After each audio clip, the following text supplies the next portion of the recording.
Nous avons voulu cette semaine donner la parole à une minorité agréable et intéressante, les poulpistes. Mon objectif est, si je veux pas devenir valide, c'est pas grave.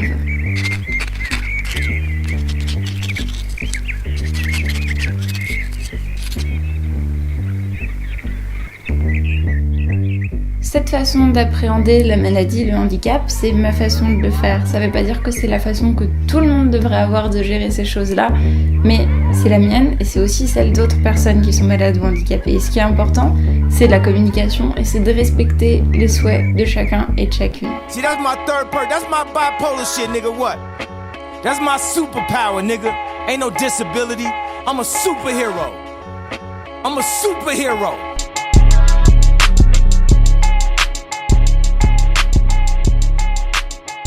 Aujourd'hui, on va parler de 4 thématiques. On va déjà prendre une demi-heure pour présenter ce que c'est que l'accompagnement. Qu'est-ce que c'est qu'être père. Ensuite, dans un deuxième temps, en fait, on va se demander qu'est-ce que c'est que de transmettre un savoir expérientiel. Ce que j'ai appelé et ce que j'ai voulu aussi mettre en avant comme le savoir du bien-être. C'est un savoir qu'on transmet en tant que père. Toujours une demi-heure. Sur la troisième thématique, j'aimerais beaucoup parler de l'économie de l'aide avec vous. Dans quelle économie on intervient lorsqu'on est père et qu'est-ce que c'est que cette économie, peut-être même plus largement sociale et solidaire. Et enfin, pour terminer, la quatrième et dernière thématique, ce sera s'engager dans une relation d'accompagnement. Qu'est-ce que c'est? Comment, en fait, on fait le choix de devenir père? Qu'est-ce que c'est? Quels sont les limites et les bénéfices de cela? Mais sans plus tarder, écoutez, je vais vous proposer de vous présenter pour savoir qui vous êtes, plus précisément, parce que ma description, ça va bien 5 minutes, mais je pense que ça vaut le coup de savoir qui vous êtes et d'où vous parlez, et qui vous êtes aussi dans ce monde de l'accompagnement entre pairs. Je vais commencer par toi, Alicia, si tu veux te présenter. Bonjour, Alicia, Alicia Jovan, si ça vous intéresse d'avoir mon nom de famille. Je suis chargée de mission pour la Croix-Rouge. Je pilote notamment un projet sur l'accompagnement par les pairs. À côté de ça, j'ai participé à la fondation de l'association Andy Voice que je préside aujourd'hui, une association justement sur la participation, l'autodétermination, l'autoreprésentation. Comment faire entendre sa voix, son expérience quotidienne pour en faire des propositions, des projets. Voilà, et à côté de ça, je pense que un peu comme nous tous ici, je dois mon expertise sur l'accompagnement au fait que je suis moi-même accompagnée de différentes façons, à différents degrés, dans mon quotidien et dans ma vie perso. Voilà. Merci, Alicia. Du coup, tu as une double casquette, c'est-à-dire que tu travailles dans une grande association et dans une beaucoup plus petite que toi, tu as fondée, du coup. Tu interviens à quel titre aujourd'hui? J'interviens au titre Alicia Jovin, triple casquette. Non, Ok, j'interviens au titre Alicia Jovin, on va dire expert d'usage. Voilà, donc avec la somme de tout ce que je fais, parce que dans la vie, on est pas schizophrène, hein, c'est-à-dire que tout se rejoint dans la même personne. Donc on n'est voilà. jamais tout blanc, tout Ouais, noir, c'est une nuance de gris. Ça me voilà, va très bien. c'est ça. Parfait. Je vais commencer par notre deuxième invitée, Claudie. Est-ce que tu peux te présenter Oui, synthétiquement? alors j'ai plusieurs casquettes. Je suis d'abord artiste peintre, hein, sous le nom de Jao. Voilà, j'essaie de faire promouvoir un petit peu l'art et le handicap par différentes manières, sur des expositions ou dans un cadre d'animation scolaire. Je suis également chef d'entreprise. Enfin, j'ai mon activité indépendante fondée sur la base d'une expertise d'usage. Donc, j'essaye aussi de sensibiliser plusieurs acteurs dans différents domaines, qu'elles soient entreprises, qu'elles soient associatives, champ médico-social ou carcéral aussi, hein, sur ce fondement d'expertise d'usage, sur ce quoi on peut aussi s'appuyer. Parce que on le rencontre beaucoup dans une généralité, c'est quelque chose qu'on va toujours chercher hein, chez les personnes porteuses d'un handicap, que ce soit sur l'accessibilité, sur des projets bien définis. Donc, on va chercher cette expertise et pour moi, voilà, d'avoir créé mon entreprise basée sur ces fondements, c'était faire découvrir et sensibiliser un petit peu tous les domaines, tous les acteurs. Et Voilà. je pense que ce que tu dis bien, c'est cette expertise, oui, en tant qu'entrepreneuse aussi, entrepreneur, je sais pas, avec un E à la fin, ouais, que tu souhaites aussi intervenir. Tu as vraiment cette qualité qui fait que tu as travaillé sur l'accompagnement entre pairs, essentiellement aussi en établissement et Oui, des professionnels. tout à fait, hein, dans le cadre d'une structure qui s'appelle la Page 44, hein, basée sur Nantes, où j'étais en fait responsable d'une commission mixte expertise d'usage. Aujourd'hui, j'ai quitté l'association pour pouvoir voilà, vivre aussi mes propres expériences et faire évoluer aussi mon entreprise. Donc, il fallait du temps, ça prend Ok. du temps aussi pour soi et d'accès aussi vers des nouvelles formations comme le coaching en psychologie positive notamment, voilà, Ok. dans le cadre de la paire aidance. Super. Merci Claudie. Thierry, je vais te poser cette même question. Qui es-tu? Et du coup, à quel titre interviens-tu? Alors, donc je suis Thierry Goua, j'habite dans le Tarn, à la campagne, et je suis nouveau retraité. Et j'ai passé la moitié de ma vie en tant que valide et l'autre moitié sur roulette. Voilà, je suis en fauteuil roulant manuel.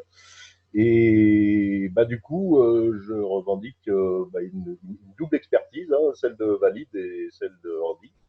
Euh, voilà. Après, j'ai des spécificités dans plusieurs domaines. On va dire globalement, mon domaine de prédilection, c'est l'environnement au sens large du terme. Plus précisément, j'ai une formation de jardinier euh, orienté jardin espace vert. Euh, Ça, c'est mon cursus professionnel initial. Le handicap m'a amené vers d'autres développements de ces savoir-faire. J'ai décliné ça dans le domaine de l'écologie de l'eau en recherche et développement. Ça, c'est pour rester en lien avec on va dire le côté jardin, nature. Et bah, j'ai aussi une autre corde à mon arc, c'est, on va dire, bah, j'ai un petit peu développé tout ce qui est art plastique. Voilà, j'ai travaillé aussi dans le domaine des spectacles de rue, des spectacles vivants. Donc, on va dire que là, c'est le côté artistique. Et ce côté-là m'a amené aussi, enfin ce côté-là et la vie en général, m'a amené aussi à beaucoup me perfectionner dans le bricolage, tous azimuts. Donc voilà, je suis un bricoleur atypique à tendance jardinière. Euh, voilà, donc ce qui est de mon expérience et de l'expertise que je peux amener voilà, à mes pairs. Et la notion d'aide et l'attention à mes pairs, c'est quelque chose qui m'a intéressé dans les années 90. Ouais. Je suis handicapé donc depuis 91. On va dire vers 94, je découvrais la pérémulation et j'ai suivi ça de loin en loin. Et là, aujourd'hui, que mes activités professionnelles me laissent plus de temps, je retourne vers cette notion-là avec beaucoup d'intérêt. Voilà, je voudrais Super. bah, non seulement utiliser cette expérience, mais à l'utiliser, je voudrais carrément me professionnaliser là-dedans en tant qu'expert indépendant. Ok. Voilà. Toi, tu as vraiment aussi cette double casquette qui vise à avoir cette approche très culturelle, artistique, même environnementale de l'accompagnement entre pairs. Et au-delà de ça, tu parles aussi de ce regard peut-être aussi de valide qui fait que tu as ces expériences différentes qui t'amènent à t'intéresser au sujet d'autant plus pour mieux le comprendre et le partager. Ouais, c'est ça, exactement. Super. Ça permet d'avoir un regard, on va dire, à 180, voilà, le plus ouvert possible. 360, j'y Merci. arrive pas. On va essayer, on va essayer. Merci Thierry. Et bah, du coup, je finis par toi, Julia. Si tu peux me donner euh, quelques informations sur ta personne. Tout à fait, je peux Merci. faire ça. Donc moi, je suis Julia Boivin, pareil, collectionneuse de casquettes. Du coup, j'ai un côté indépendant, consultante et formatrice dans le domaine du médico-social et de l'entreprise. Médico-social, on est sur autodétermination et posture d'accompagnement. Et puis en entreprise, on est plus sur management et autour de cette question du handicap, toujours. Et puis, la plus grosse partie de mon temps de travail, c'est un poste de chargé de mission à Odineo. Donc, Odineo, c'est une association gestionnaire dans la région Rhône-Alpes, Auvergne-Rhône-Alpes, qui est basée à Lyon et on accompagne donc des personnes porteuses de handicap neuromoteur. Voilà, donc majoritairement des personnes avec une paralysie cérébrale, mais après ça peut toucher la sclérose en plaques, plein d'autres choses. Et donc moi je suis chargée de mission autodétermination, paire et danse et participation citoyenne. En gros, pour essayer de faire court, en gros, je forme les professionnels à ces nouvelles notions là, qui arrivent et qui amènent à une évolution des postures professionnelles. Je forme et sensibilise et accompagne les personnes en situation de handicap pour les dynamiser un petit peu, essayer de voir quel nouveau projet on peut monter ensemble sur ces questions. Et je sensibilise et forme aussi les parents et les aidants parce que ces notions sont... il y a un côté systémique où quand on forme une personne, faut former l'ensemble de l'environnement si on veut que ça marche. Voilà, donc j'ai plus un rôle de coordinatrice que de père aidante, vraiment. Je ne suis pas dans l'accompagnement des personnes en situation de handicap, mais j'essaie de coordonner et d'être à l'écoute. On a 31 établissements et services, donc j'essaie de me démultiplier un petit peu et de surtout avoir des relais en fait pour que chacun puisse se saisir ensuite, que ça ne tienne pas qu'à ma propre personne, mais que chacun puisse se saisir de ces notions pour en faire quelque chose, voilà, et démocratiser vraiment ça dans l'accompagnement et dans la vie quotidienne.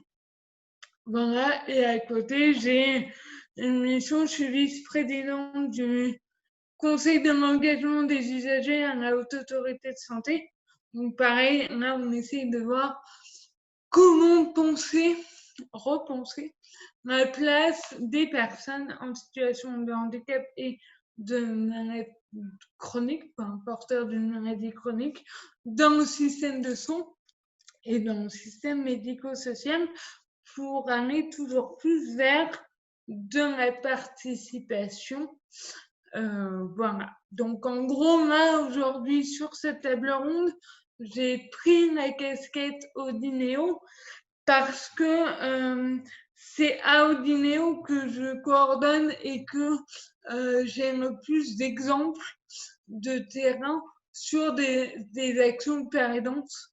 Et du coup, en indépendante, c'est plus du one-shot, donc on ne voit pas trop les effets des formations, pas toujours en tout cas.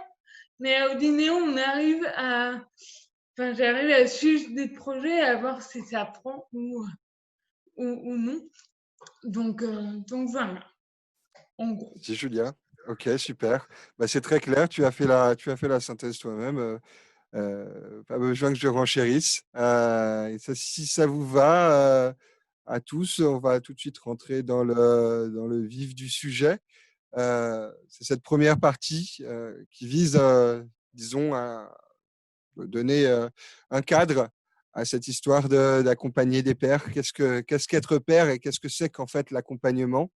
Dans le métier, on sait qu'il y a plein de façons d'appeler un accompagnant. On peut parler d'un père aidant, d'un père accompagnant, d'un père émulateur, d'un intervenant en santé père, d'un job coach, d'un travailleur père. Bref, il y a tout un champ lexical pour parler de l'accompagnement. Si on devait donner une définition du père à père, ou en tout cas de l'accompagnement entre pairs, par quoi tu commencerais? Et c'est Alicia qui a été tirée au sort pour ouvrir ce thème. Comment tu ferais pour définir l'accompagnement entre pairs et qu'est-ce que tu penses de toute cette foultitude de termes pour parler d'accompagnement? Merci Ça a de été me vérifié tendre par huissier de justice, tout à fait par hasard. contrôle. Mais oui, je sais. Non, non, mais je pense que ça, c'est une définition qui est déjà en train de se créer depuis quelques années et petit à petit au fil des échanges. Je pense que voilà, on va en parler aujourd'hui et à chaque fois qu'on en parle, ça enrichit justement cette définition. Si définition il y a, moi, ce que je considère toujours, en tout cas, dans mes activités autour du peer accompagnement, c'est que faut pas perdre de vue l'essentiel, qui est de dire que ce qu'on cherche à mettre en valeur derrière toutes ces appellations, c'est d'abord la qualité et la pertinence du savoir des personnes concernées par une thématique.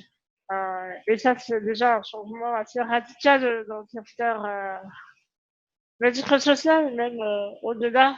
Euh, de dire que maintenant, on peut plus avoir ce rapport un petit peu hiérarchique où on aurait ceux qui pensent détenir la vérité, qui proposent et qui mettent en place des solutions, et puis ceux qui vont tester ces solutions et nous dire si finalement on a eu raison ou s'est planté. Aujourd'hui, non, on fonctionne plus comme ça. On fonctionne avec des pairs, c'est-à-dire des gens des pairs et des experts, des gens qui connaissent la problématique, qui vivent avec, qui font preuve de créativité, d'inventivité au quotidien voilà, pour en tirer des leçons, des expériences et puis des idées, des solutions qui peuvent servir à leurs pairs, justement. Et que c'est eux qui vont donner le ton, c'est eux qui vont nous orienter, c'est eux qui vont aider à la mise en application de tout ce qu'on peut imaginer. Voilà, si je prends l'exemple de l'accompagnement des personnes en situation de handicap en établissement, par exemple, l'idée, c'est de dire qu'aujourd'hui, on peut faire toutes les préconisations qu'on veut, on peut mettre en place toutes les activités, tous les projets qu'on veut, qui seront super bons, mais ils ne seront pas efficaces si on n'a pas des pairs qui sont là pour soutenir les personnes, pour les écouter, pour les accompagner, pour les Ok, aider dans ce changement. je vois où Et tu vas, Alicia. Tu es tout de suite très précise sur plusieurs thématiques. non, Euh, en fait, tout ça pour dire que pour moi, c'est ça qui est important. Après, les appellations dépendent vraiment des ouais, besoins et des missions qui sont données en fonction des organisations et des établissements, quoi. Voilà. moi, ce C'est que je plus des retiens de choix. ce que tu dis, c'est que dans la transmission entre pairs, s'il y a bien un enjeu principal, c'est la qualité du savoir transmis et les idées du coup, et les solutions en fait qui permettent aux personnes d'être plus autonomes. Est-ce que ce ne serait pas ça, du coup, le dénominateur commun en fait de l'accompagnement entre pairs, c'est-à-dire avoir un savoir qu'on trouve pas forcément autre part et qui soit de qualité. Ça te parle, toi, ça, Julia? Oui, je pense que la pérédance, alors, c'est quand j'ai commencé à travailler sur ça au Dinéo, j'ai eu tout de suite une réaction d'une personne qui était accueillie en foyer et qui m'a beaucoup marqué, parce qu'en fait, un hyper aidant, ça ne lui permet pas. Mais pas du tout, alors qu'on l'avait repéré comme étant, on s'était dit, tiens, ça serait top s'il pouvait nous aider et être un référent. Et en fait, lui, il me disait, mais père aidant, mais en fait, j'ai pas d'enfant. Et là, je me suis dit, waouh, on est effectivement, moi, j'arrive avec mes gros sabots et mes gros trucs. Maintenant, on va mettre en place dans la pérédance. Et en fait, le terme même ne parle pas aux personnes concernées, enfin à certaines. Et du coup, et alors qu'en fait, quand j'en ai expliqué, il me dit, oui, enfin, ça, c'est ce qu'on fait depuis des années. Et on s'aide et on est dans, et voilà, dans du conseil aux autres, tout ça. Et en fait, c'est intéressant de voir que effectivement, ça existe. Ça existe depuis très longtemps, mais on ne le voyait pas comme ça parce que ça vient aussi, je pense, avec une prise de conscience de l'ensemble de la société, de les personnes en situation de handicap ont des savoirs expérientiels venant d'une expérience, ont voilà, quelque chose de valable à transmettre aux autres. Et ça, c'est nouveau, en fait, il me semble. C'est que ça existait, mais le fait qu'on le dise, et qu'on dise, oui, en fait, c'est important, on a besoin de ces savoirs-là pour accompagner, ça, c'est hyper nouveau, c'est très précieux. Heureusement qu'on y arrive en 2000, dans les années 2000, voire 2010. Mais du coup, effectivement, ce côté, j'accompagne grâce à mon expérience qui a de la valeur. C'est hyper, je pense que c'est ça le cœur, pour moi, c'est ça le cœur du sujet, de dire mon expérience a de la valeur. Et ça, comme tu le dis bien, en fait, ça existe depuis toujours. Depuis toujours, l'expérience a de la valeur, donc autant la valoriser et la mettre en pratique et du coup pouvoir la faire ruisseler comme un joli ruisseau. Ok. Ces deux points pour définir un peu ce que c'est qu'accompagner en tant que père, c'est se baser bien sûr sur les savoirs des personnes qui existent depuis toujours et sur la qualité de ce savoir. Toi, tu en penses quoi du coup de ça, Thierry? Alors, je suis censé penser. Bon, Ah, bah oui. D'ailleurs, ouais, n'hésitez pas à. Je vous donne à la penser, parole. ouais. Oui, n'hésitez pas à penser, bien sûr. Ça, c'est la base de cette table ronde. Hein. On va essayer de produire quelque chose à la fin. Mais n'hésitez pas si vous avez envie d'intervenir sur des sujets à un moment, avec l'accord d'une personne, bien sûr, que ce soit dynamique cette affaire. À toi, Thierry. Okay.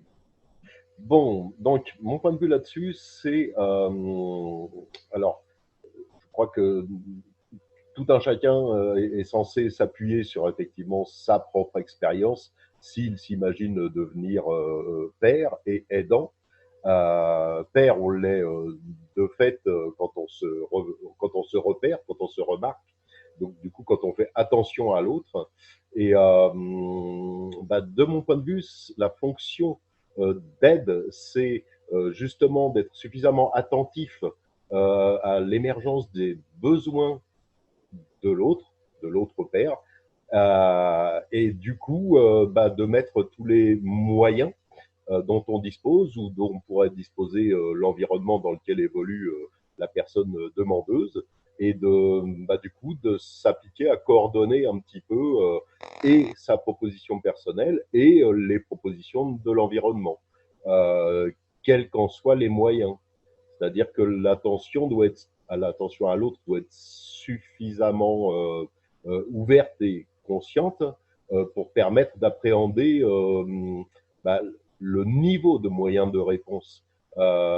Les besoins peuvent être absolument immenses. Le besoin, voilà, enfin, le champ des besoins, je ne vais pas rentrer dans le détail immédiatement, mais le champ des besoins d'accompagnement peut être immense.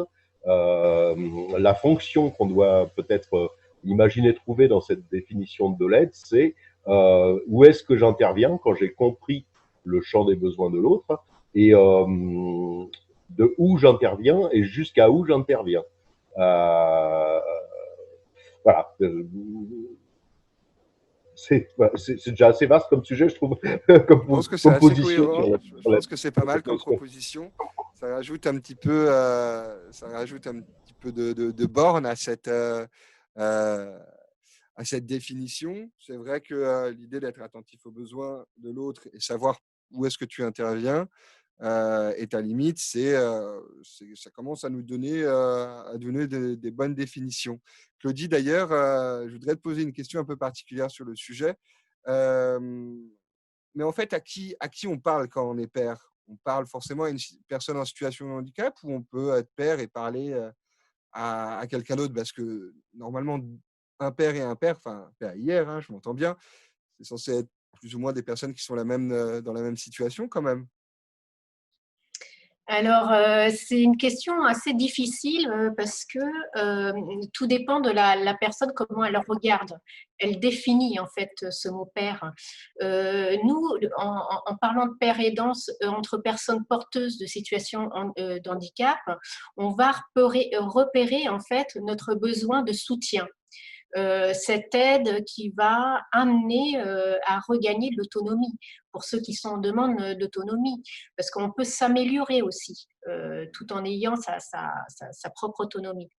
Père, on peut l'être aussi dans un cadre privé d'entreprise où on a toujours un tuteur, on a toujours affaire à quelqu'un qui a la même expérience que nous, mais à un grade, à un niveau différent.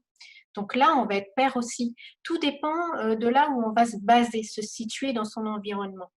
Mais aujourd'hui, ce qui est intéressant dans la pérédance, c'est surtout là, il y a une émergence sur des commandes politiques parce qu'ils se sont aperçus aussi que si la personne n'avait pas beaucoup d'autonomie, ça crée d'autres pathologies parce qu'elle s'enferme, elle s'isole, elle est dans ce retrait, dans cette régression parfois.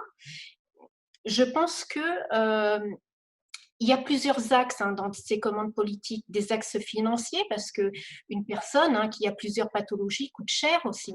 Et il y a aussi ce besoin d'inclusion, ce besoin d'autonomie et de citoyenneté aussi, parce qu'on va aussi permettre à des personnes qui ont ces envies d'action citoyenne, on va leur permettre aussi de mener des projets avec des pairs expérimentés dans une association, tout simplement.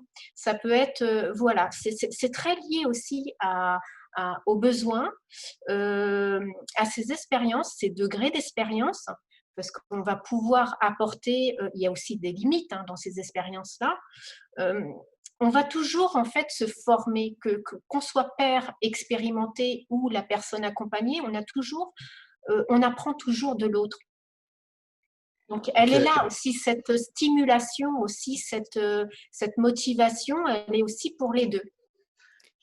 Juste si je peux me permettre, la question effectivement de qui est le père de qui est éminemment importante, et c'était, je crois, Eve Gardien qui disait que en fait on se nomme pas tout seul père, c'est l'autre qui nous choisit et qui nous reconnaît comme père. Et c'est enfin, c'est très important qu'effectivement, il y a une question en creux de la représentativité des personnes qu'on accompagne, de est-ce que l'autre me reconnaît comme pouvant comprendre ce que je vis. Et moi, j'ai vu dans les foyers de vie certaines personnes en situation de handicap où on a la même pathologie, mais eux ont peut-être plus de limitations dans leur quotidien, sont en fauteuil roulant électrique, qui eux me disent mais toi t'es pas handicapé, toi arrête arrête de faire semblant, nos expériences de vie n'ont rien à voir, tu vois. Peut-être que tu as une paralysie cérébrale, ceci dit tu vis chez toi, t'as un métier, moi je vis en foyer, et du coup ce que tu me racontes, peut-être qu'il y aura moins de portée parce que je ne suis pas père aidante de cette personne qui ne me reconnaît pas en tant que telle. Et donc, c'est important de cette relation de père à père, elle n'émane pas forcément de celui qui se proclame père, parce qu'elle peut être remise en question par les autres, en fait, en disant mais qu'est-ce que tu me racontes, pas du tout. Et donc c'est hyper intéressant de travailler là-dessus, de dire comment, et du coup ça vient interroger comment je me représente, donc personne handicapée, et comment je me représente dans les autres, et dans qui je me projette ou pas. Et donc c'est hyper intéressant. Thierry, Alicia, tu voulais intervenir et après Thierry. Pardon, je voulais juste rebondir très rapidement là, sur ce que disait Julia, parce que effectivement, ça fait partie des questionnements qu'on a souvent avec d'autres personnes en situation de handicap. Dans nos discussions, c'est une question qui se pose souvent, de savoir est-ce que je dois plutôt me référer à des gens qui sont exactement dans la même situation que moi, ou est-ce qu'au contraire, je dois aller chercher ailleurs. Et il y a aussi un travail sur alors, la représentativité, puis sur les représentations aussi, les représentations qu'on a du handicap, parce que je pense que pour accompagner une personne, il faut qu'on puisse lui donner l'opportunité d'avoir différents types de pairs, et si je peux me permettre, presque deux catégories, c'est-à-dire des pairs sur la base du handicap, puis des pairs qui sont pas forcément en situation de handicap, ou en tout cas pas le même type de handicap, et qui sont des femmes ou des hommes ou des gens qui ont des artistes, qui ont des ambitions communes, des activités communes, parce que tout être humain est comme ça, et je pense qu'on a souvent fait l'erreur, justement, dans l'accompagnement, de choisir soit l'un, soit l'autre. De se dire, soit on reste avec des personnes en situation de handicap, soit on est à fond en milieu ordinaire, on ne côtoie absolument pas de personnes en situation de handicap, alors que c'est l'erreur, et finalement, on reproduit la même erreur que tout le monde, quoi. Voilà. C'est pour ça que je parlais des deux bascules, en fait, de comment on le reçoit, comment on l'interprète, parce que finalement, dans le concret, c'est dans la matière, c'est tout autre.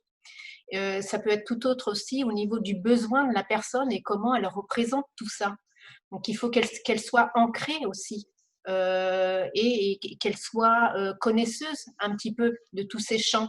Parce que quand elle va regagner en autonomie, elle va pouvoir en fait cibler ses besoins toute seule. Ça veut dire, j'ai besoin de telle personne parce que j'ai cette expérience qui m'a permis, et cette avancée, cet ancrage qui me permet d'aller solliciter soit l'un ou soit l'autre. C'est pour ça que la question est difficile parce qu'elle est propre à soi au final, tout simplement. Thierry, ton point de vue là-dessus, toi?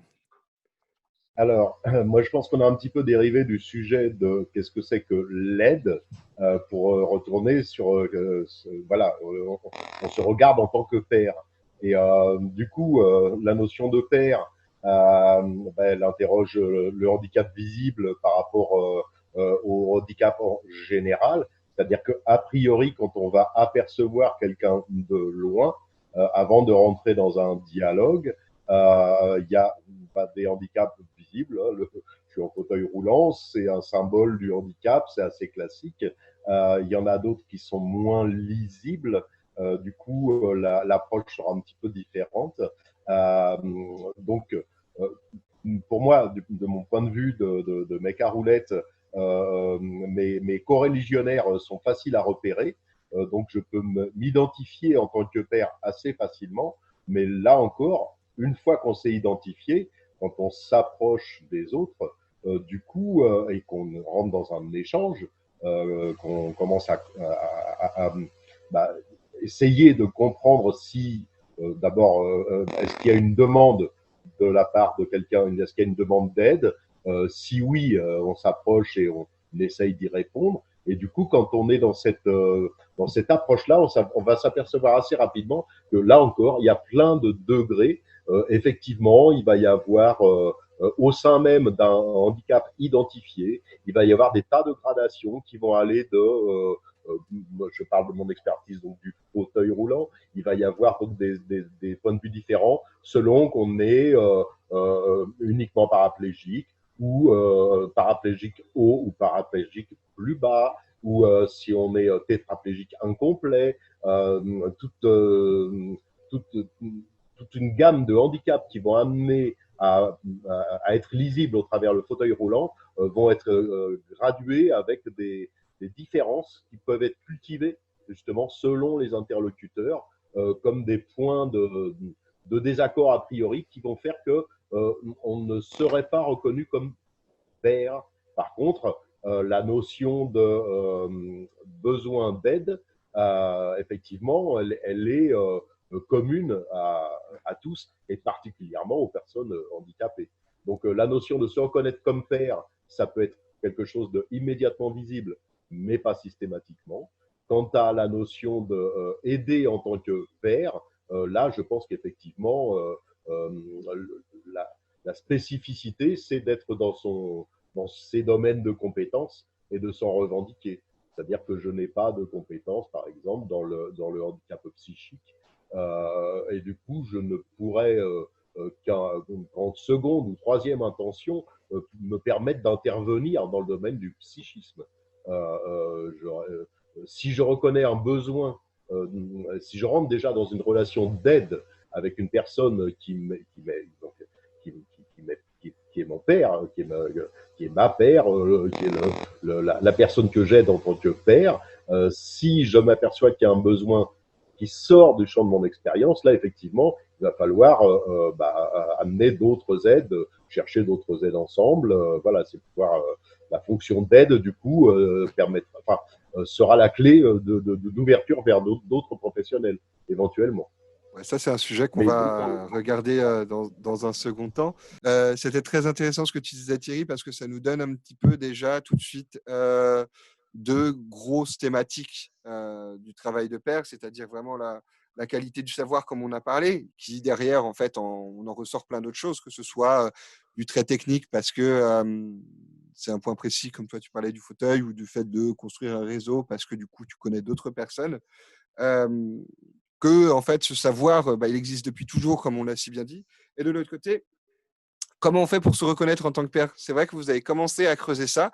On peut se reconnaître par la typologie, en tout cas, de besoins. Si on est dans une même type de pathologie, on peut industrialiser les besoins qu'on a, c'est-à-dire qu'il y en a certains qui sont toujours les mêmes pour certaines pathologies. Mais comment je fais pour rencontrer mon père, en fait? C'est sympa de me donner des techniques, de me dire qu'il faut le retrouver. Mais c'est quoi aujourd'hui les démarches pour en tout cas rencontrer un père ou être soi-même père? Comment on le devient? Qui a envie d'intervenir sur le sujet intervient. Moi, je pense que pour me rencontrer, c'est encore compliqué, il me semble.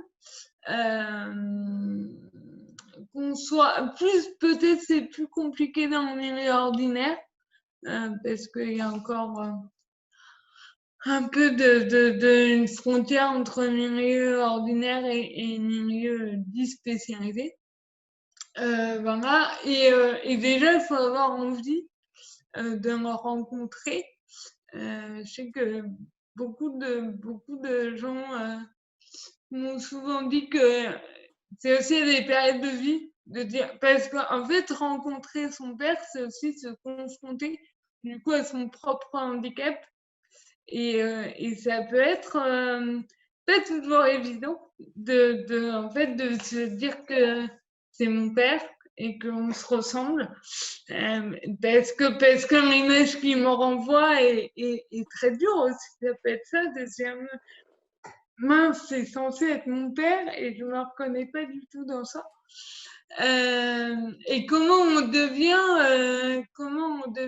c'est en tout cas pour ma propre expérience, moi ça a commencé par une simple intervention dans un coma où je suis arrivée un peu en mode je vais vous parler de l'adolescence et de la paralysie cérébrale, mais ça n'engage que moi. Donc, et en fait, dans le public, beaucoup de gens sont venus à la fin me dire mais c'est pareil, enfin on vit la même chose.